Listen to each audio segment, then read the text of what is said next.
नमस्कार दोस्तों, मैं लवकुश मौर्य सक्सेसफुल एमआरपी में आप सभी का स्वागत है। रोज़ की तरह एक नई वीडियो की लेके आए हैं कि ज़िंदगी में कठिनाइयाँ तो आएंगी फिर चली जाएंगी। कठिनाइयाँ आना जाना तो उनका निवारण है।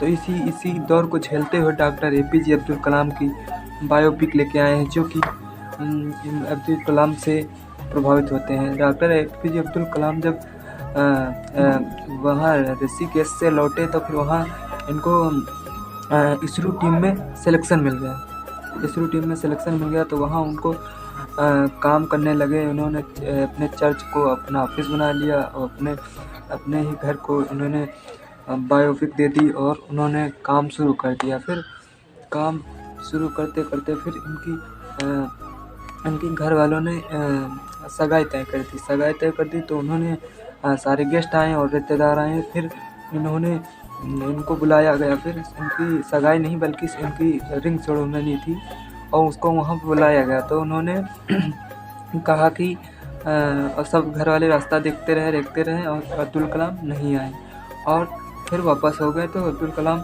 लगे अपना रॉकेट इंडिया का पहला रॉकेट जाएगा इसी इतने काम में व्यस्त हो गए कि इनको पूछो ना। फिर एक दिन इनकी बड़ी विभिन्नताओं की बात करता हूँ कि इनको सीखने के लिए वहीं इसी इसरो टीम से नासा भेजा गया कि इसको नासा भेजे। सरकार से रिक्वेस्ट करके इनको नासा भेजे और वहाँ के नासा के सरकार जो उनके लीडर थे उन्होंने उनका दिमाग देखा तो इतना विचलित हो गए कि उन्होंने सोचा कि क्यों ना इसको यहीं रख ले।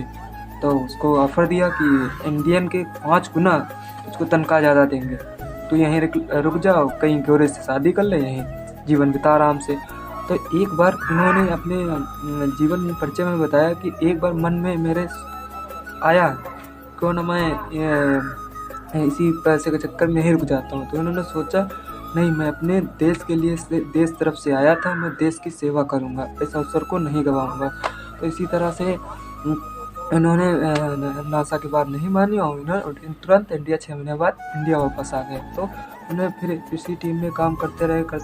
फिर इन्हें PSLV-3 रॉकेट एक लॉन्च किया जो कि वह ऑर्बिट तक नहीं गया, वह गली में ही फेल हो गया। तो वहाँ फिर मीडिया और दुनियादारी सब आ गए बाहर, लोग सब इंटरव्यू लेने के लिए। तुमने सारा देश का पैसा बर्बाद कर दिया, क्या अधिकार था तुम्हें इस पैसे को बर्बाद करने। तो उनके एक टीम लीडर थे मिस्टर धवन।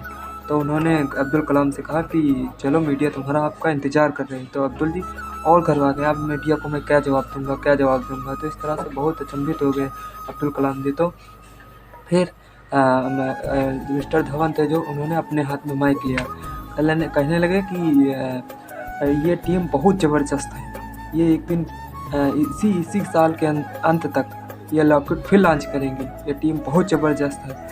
तो मतलब फेलियर था तो मिस्टर धवन ने अपने सिर पर ले लिया टीम जब ये PSLV-3 लॉन्च हो गया रॉकेट, तब फिर इन्होंने फिर इंटरव्यू मीडिया आ गए कि कैसे सक्सेस हो गए, कैसे हिस्ट्री लेने आ गए मीडिया।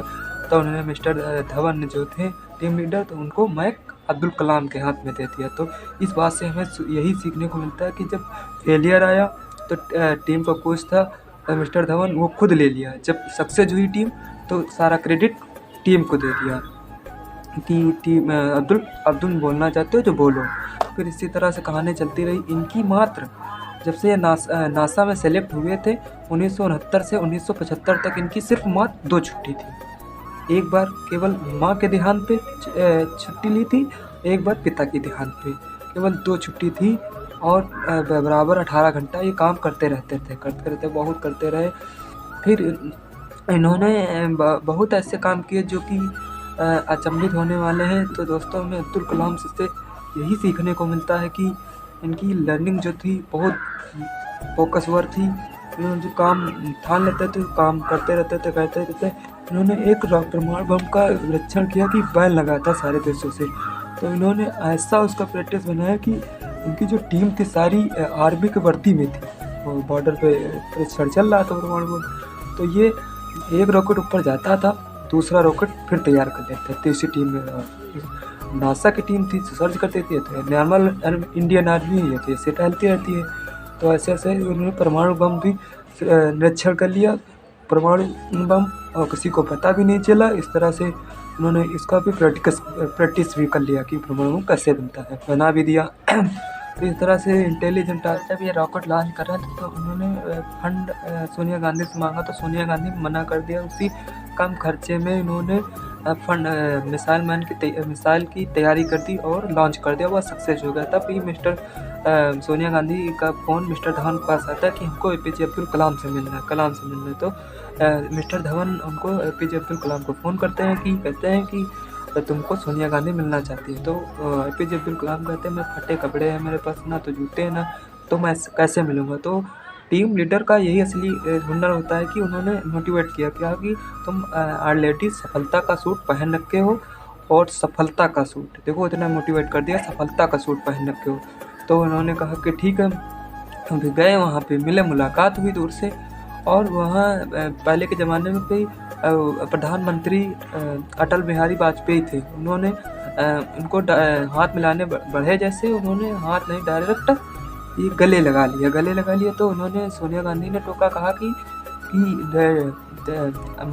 अटल बिहारी वाजपेयी जी ये मुसलमान है, इससे दूर ही रहना। तो कहा नहीं, ये हमारे मुसलमान नहीं, ये हमारे पहले राष्ट्र का नागरिक है, इसको हमें अब हमारे देश का नागरिक हो चुका है। तो ऐसे ऐसे कल चलता रहा। फिर अटल बिहारी वाजपेयी इन्होंने जब ये नासा से रिटायरमेंट लेते हैं तो अटल बिहारी वाजपेयी इनको अपनी टीम में शामिल करना चाहते हैं। तो इनको कॉल करते हैं, तो कहते हैं कि हम अपनी टीम में आपको संसदीय मंडल बना रहे हैं, आपको टीम में सिलेक्शन लेना चाहते हैं। तो कहते हैं ठीक है, एक दिन रुक जाओ, मैं बताता हूँ। कि दूसरे दिन कॉल करते हैं, कहते हैं मैं अपनी युवा पीढ़ी को तैयार करने में उनकी पढ़ाई करूँगा। तो फिर इन्होंने ऐसे पढ़ाते रहते तभी यूनिवर्सिटी में होते हैं, तभी इनका फिर कॉल आता है, तभी राष्ट्रपति पद के लिए सबकी सीट सिलेक्शन होता है, तभी इनका भी फ़ोन आता है। तभी अटल बिहारी वाजपेयी कहते हैं अगली बार मना कर दिया था, इस बार मत मना करना। तो कहते हैं छोटी सी रिक्वेस्ट की। कहला बताइए कौन सी रिक्वेस्ट है। कहला मैंने अपने राष्ट्रपति के लिए आपको चुना है, आप इस बार मना नहीं। तो इसलिए अटल बिहारी वाजपेयी इनको राष्ट्रपति बनाना चाहते थे, क्योंकि इंटेलिजेंट बुद्धिमत्ता थे, और उनको राष्ट्रपति बना भी दिया गया। और फिर अब ये देखो, राष्ट्रपति बनने से ये केवल 2 हैंडल बैग थे, और अपने कपड़े थे उसी में, और ज़्यादा कपड़े जैसे गए थे वैसे ही राष्ट्रपति भवन से निकले गए। और उनकी एक बुद्धिमत्ता से ये बात थी कि इनको एक बार इनके परिवार का घर का भाई का लड़का वहीं दिल्ली में पढ़ रहा था, तो वह वहाँ किराए पे कमरे पर रह रहा था, लेकिन उन्होंने उनको रेंट मतलब ना ही मकान खरीद दिया, ना ही उसे वहीं पर रहने दिया, किराए पे कमरे। फिर एक बार उनको सारे परिवार वालों को इनवाइट किया गया। तो राष्ट्रपति थे, चाहते तो कोई हिसाब किताब नहीं तो, लेकिन इन्होंने कहा कि बहुत खर्चा हो रहा। तो इन्हें अपने सिक्योरिटी गार्ड से बोला इसका सारा हिसाब किताब लिखो।